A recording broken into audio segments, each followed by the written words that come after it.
Баршаға сәлем. Безеуге қарсы табиғи маскалар теріні тітіркендірмей, қабынуды азайтып, тері тесіктерін кішірейтеді. Міне бірнеше тиімді табиғи маскалар жиынтығын сіздермен таныстырамын.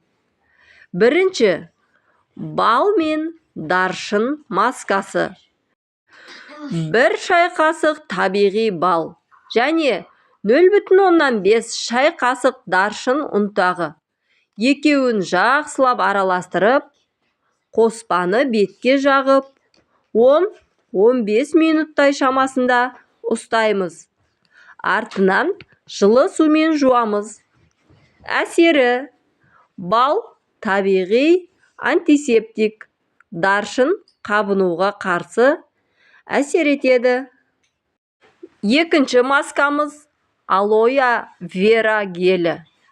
Табиғи алоэ вера гелі немесе өсімдіктен аламыз, немесе дайын гель.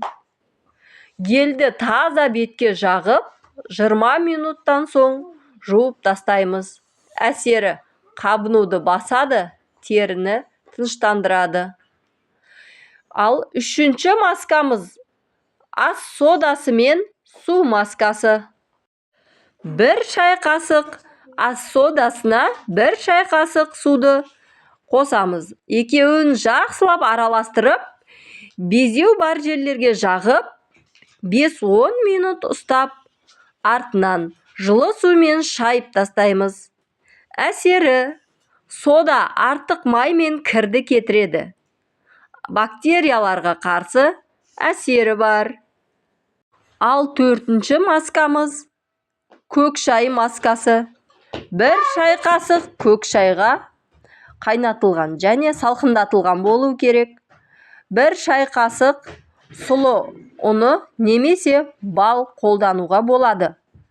Қоспаны бетке жағып, 15 минут ұстаймыз. Артынан жылы сумен шайып тастаймыз. Әсері: көк шай антиоксидант, қабынуды басады. Бесінші маскамыз қияр мен йогурт маскасы. Құрамында 2 ас қасық ұсақталған қияр, 1 шай қасық табиғи йогурт. Қолданылуы: қоспаны бетке жағып, 20-15 минут күтіңіз. Артынан жуып тастаңыз.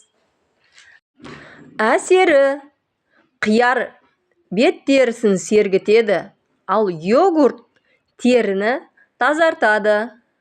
Достар, менің осы видеоларыма өздеріңіздің лайктеріңізді аямай басып кетсеңіздер, және пікірлер бөліміне пікір білдіріп, қолдау білдіріп отсаңыздар, менің арнамның дамуына көмектесер едіңіздер.